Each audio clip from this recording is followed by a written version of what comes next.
मैं तो ये कहता हूँ कि इंडिया हमें ख़रीद ले। मैं तो कहता हूँ कि 2-4 बड़े बड़े लीडर जाएं, मोदी के पैर वगैरह पकड़ लें और उनसे कहें कि हमें उठ लो, हमें रख लें। यानी जो 1947 में हुआ उसे छोड़ें, कोई मसला नहीं है। गलती हो गई हमसे। हाँ, गलती हो गई है, दोबारा से हम इकट्ठे रहते हैं, कोई मसला नहीं है। इंडिया की माशी हालत जो है वो हमसे बेहतर है, इसलिए कि हमारे जो वज़ीर-ए-आज़म है वो बिल्कुल ये भिखारी है। वो जब भी जहाँ पर भी जाता है, जिस मुल्क में भी जाता है, वो भीख मांगता है।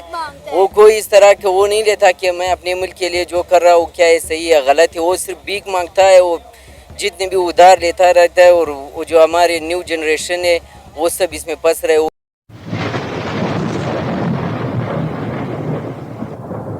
नमस्कार दोस्तों, क्या हाल है। होप करता हूँ कि आप ठीक होंगे और स्वागत करता हूँ आपका हिंदुस्तान डॉट में। तो दोस्तों, काफ़ी सारे पाकिस्तानी तो अब मान गए हैं कि इंडिया से अलग होकर पाकिस्तान ने बहुत बड़ी गलती कर दी है और अब तो पाकिस्तान के प्राइम मिनिस्टर के पास सिर्फ एक ही काम है, पूरी दुनिया में कटोरा लेके घूमते हैं, उसके पास दूसरा कोई काम नहीं बचा। लेकिन दोस्तों, इंडिया की इकोनॉमी देख के अभी भी काफ़ी सारे पाकिस्तानी जलते हैं क्योंकि उनको तो पहले दिन से गलत पढ़ाया जाता है। तो दोस्तों, वीडियो में आगे देखते हैं इस बात पे पाकिस्तानी पब्लिक के रिएक्शन। अगर आप नए हैं तो चैनल को सब्सक्राइब कर लीजिए और वीडियो को अंत तक देखें। भारत से मैंने जैसे बताया कि भारत में ये चीज़ें नहीं हैं। भारत एक स्टेबल सेटअप वहाँ चला है, अभी तक स्टेबल चल रहा है। वो अपनी, मैं मेडिसिन मेरा फील्ड है, वो अपनी वो जो मल्टीनेशनल वहाँ आती हैं उनको कहते हैं जी यहाँ पे अगर आना है मल्टीनेशनल ने तो अपना जो रॉ मटेरियल है वो यहाँ पैदा करें, बाहर से नहीं हम आने देंगे। और हम यहाँ से एक एक चीज़ बाहर से मंगाते हैं। आज भी 70% अद्वियात जो है पूरी दुनिया में जो जा रही हैं वो अकेला भारत बना के भेज रहा है। किस हद तक आपको हकीकत पसंद लगती है वो? हाँ, बिल्कुल कर रहा है। हमारे यहाँ भी वो स्मगल होके उनकी भारत की दवाइयाँ, ईरान की दवाइयाँ आती हैं, वो हमसे उनकी 4 गुना प्राइसेस कम है। उसकी वजह क्या है? उसकी वजह यही है कि वो खुद रॉ मटेरियल खुद वहाँ पे पैदा कर रहे हैं, हम रॉ मटेरियल बाहर से मंगा रहे हैं। इवन मल्टीनेशनल जो हैं वो भी चाइना से, यहाँ पे जो फैक्ट्रियाँ लगी हुई हैं वो भी चाइना से मंगा के यहाँ पे मैन्युफैक्चरिंग हो रही है अद्वियात की। तो जाहिर है जो चीज़ बाहर से आएगी वो उसकी कॉस्ट तो फिर उसी हिसाब से होगी ना, डॉलर से लिंक्ड होगी। तो अफरा तफरी का आलम है पाकिस्तान में। उसमें डॉक्टर ले लें, उसमें ब्यूरोक्रेट्स ले लें, उसमें जो भी हैं वो कहते हैं बस जेब भर लो, आज का दिन है, जितना कमाना कमा लो, ठीक है जी। तो प्राइवेट हॉस्पिटल आप देख लें, ये डॉक्टर हॉस्पिटल आपके करीब ही है, जोहर टाउन में है, मोस्ट एक्सपेंसिव हॉस्पिटल। 10-10 लाख रुपया कोरोना हुआ, 10 लाख रुपया जमा कराएं फिर एंट्री होगी। हैं जी, अपने इलाज के लिए? अपने इलाज के लिए 10 लाख रुपया पहले बेड का जमा कराएं। आपका पता कोई नहीं, आप अगले दिन मर जाएं वहाँ पे, वो 10 लाख गया आपका। ये जिस कंट्री में ये हालात हों, जहाँ को पूछने वाला ना हो कौन क्या कर रहा है, क्या होना चाहिए, कोई है ही कोई सिस्टम ही कोई नहीं है। मैं खुद समझता हूँ मेडिसिन रजिस्टर करवाने के लिए आप लाख रुपया दें, मेडिसिन जाकर रजिस्टर करवा लें। मैं एक ऐसी कंपनी में काम किया है जिसमें मैं KPK में दवाइयाँ, उन्होंने कहा जी गवर्नमेंट में ख़रीदनी है हमने। उन्होंने कहा जी बेशक इंजेक्शन में पानी भर के दे दें, हमें बताएं हमें क्या मिलेगा। जिस कंट्री में हेल्थ डिपार्टमेंट के लोग ये कहें, उस कंट्री इंसान को इंसान ही ना समझे।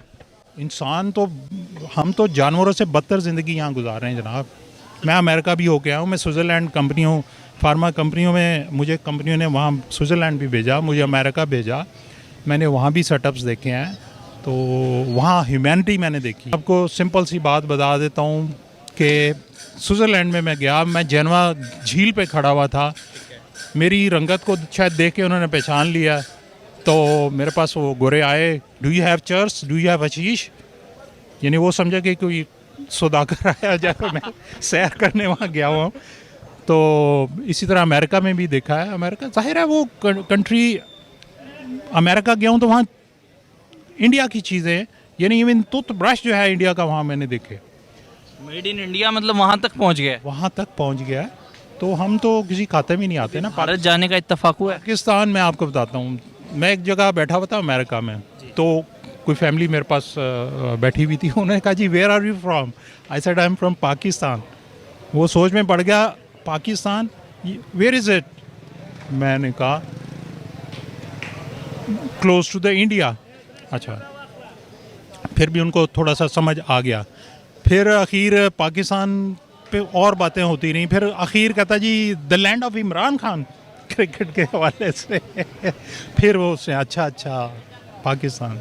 तो ये 86 की बात है। हुआ सर आपका? नहीं जी, एक दफ़ा वीज़ा लगवाया था, लेकिन हम दोस्त थे, हमने कहा चलो सैर करने जाते हैं, लेकिन नहीं, जाना नहीं हुआ? नहीं जाना नहीं कभी भी हुआ। कोई last message? Parents they migrated from Jalandhar, और लेकिन माइग्रेशन के बाद ना वो कभी गए। मेरे फादर एयरफोर्स में जॉब करते रहे 24 साल, फिर वो अबू धाबी एयरफोर्स में चले गए, उसके बाद पाकिस्तान। 7 लाख पाकिस्तानी पिछले साल ब्रेन ड्रेन हुआ है, इस साल कहते हैं अब तक रिकॉर्ड टूट गए हैं सारे। अभी मुझे कोई इसी साल की रेशो बता रहा था, मैं एनको वाले फील्ड में मैं हूँ, तो एनको वाला बता रहा था कि मैंने बाहर का अप्लाई किया। एक लड़का था, he was a medical rap, तो मुझे कहने लगा, थोड़े दिन पहले मुझे फ़ोन आया पाकिस्तान में, उससे पहले बड़ा परेशान था, तो मुझे फ़ोन आया कि जी सर मैं कनाडा पहुंच गया। मैं कहा अच्छा कैसे पहुंच गए हो? कहता जी मेरा बाप की कोई प्रॉपर्टी थी 8 करोड़ की, वो बिकी है, मैंने साथ ही कनाडा के लिए अप्लाई करा, मुझे ठक उन्होंने वीज़ा लगाया, मैंने ठक अगले दिन तो वो टिकट लिया, मैं फ़ौरन आ गया। 8 करोड़ हाथ में आने के बाद फिर भी पाकिस्तान छोड़ गया? फिर छोड़ गया। यस, यहाँ पे हालात, यहाँ पे तो सारा ड्रेन हो गया, जो पैसा था, जो बिज़नेस वाले लोग थे, वो सारा बाहर ले गए। उसके पास पैसा था, उसने कहा, मुझे कहता सर आ जाएं आप मेरे पास आ जाएं, वो एक रेस्टोरेंट मैंने खोला है, एक को आप संभालें, एक को आप, मैं संभाल लूँगा। तो ये हालात। हाँ, कहता 10 बंदे मैंने ले गया हूँ, 10 मुझे और चाहिए। तो यहाँ वो रुलता था बेचारा। इधर कोई पूछता नहीं था? Pharmacist, he was also a pharmacist. यहाँ तो आपको पता ही है जो हालात चल रहे हैं। अब हम अपने मुल्क की बुराई मैं नहीं करूँगा, लेकिन अपने लोगों की ज़रूर करूँगा। वो लोग जो इसके ज़िम्मेदार हैं उनकी ज़रूर बुराई करूँगा। ये लोगों की बुराई है, ये सिस्टम की बुराई है कि यहाँ सिस्टम नहीं डेवलप हो चुके। अच्छा, ठीक है। तो दोस्तों यह था पाकिस्तानी पब्लिक का रिएक्शन। और एक दो बात इस पाकिस्तानी बंदे ने बिल्कुल सही बताई कि इंडिया हर सेक्टर में पाकिस्तान से बहुत आगे निकल गया है। इंडिया मेडिकल सेक्टर में भी दुनिया की टॉप कंट्री में आ गया है। और दूसरी सबसे बड़ी बात, इंडिया में पहले दिन से पॉलिटिकल स्टेबिलिटी है और इंडियन आर्मी पॉलिटिक्स में कभी इंटरफियरेंस नहीं करती। दूसरी साइड जब से पाकिस्तान बना तब से पाकिस्तान में पॉलिटिकल स्टेबिलिटी नहीं आई, क्योंकि पाकिस्तान में हर बार आर्मी पॉलिटिक्स में इंटरफियरेंस करते हैं।